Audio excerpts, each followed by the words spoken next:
On Tuesday, the mega supplier created and then jettisoned by General Motors Co. will disappear. It is becoming two independent companies, each legally headquartered in the United Kingdom, that are angling to exploit transportation megatrends in connectivity, autonomy, electrification, and clean engines. Photo, file.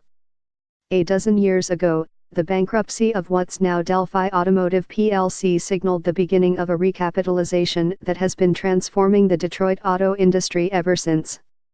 On Tuesday, the mega supplier created and then jettisoned by General Motors Co. will disappear. It is becoming two independent companies, each legally headquartered in the United Kingdom, that are angling to exploit transportation megatrends in connectivity, autonomy, electrification, and clean engines.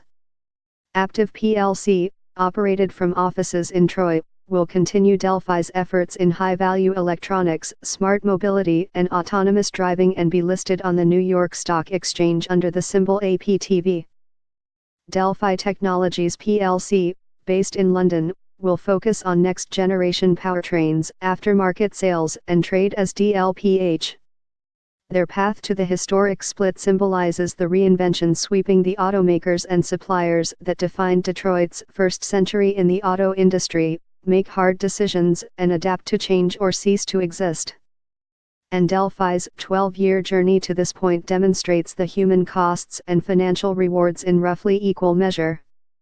What Delphi said is, "We can't be a commodity business," said David Cole, Chairman Emeritus of the Ann Arbor-based Center for Automotive Research. "We need to be a tech business. If you're the low-cost commodity, you'll survive. If you're not, you'd better be at the leading edge of technology. It's a different world. They're dealing with technology that is really critical. The key with Delphi is to not become static at the leading edge. If you're not at the leading edge, you get into trouble in a hurry. It's a very different company. The name is the same, but that's about it. Only one of the names is similar, actually." Aptiv will be led by current Delphi Automotive plc CEO Kevin Clark, a Livonia native who played hockey at Michigan State University, earned an MBA there and honed his financial chops inside Chrysler Corp's finance department and, later, private equity.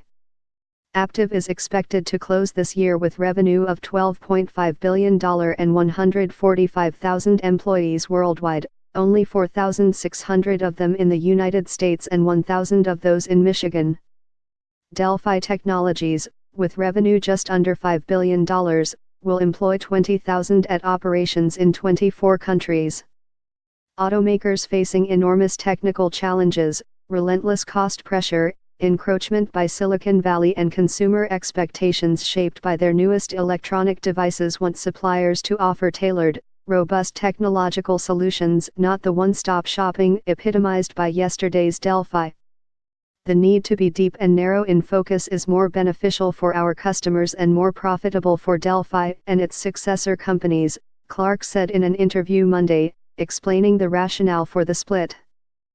"We need to be out front from a technology standpoint.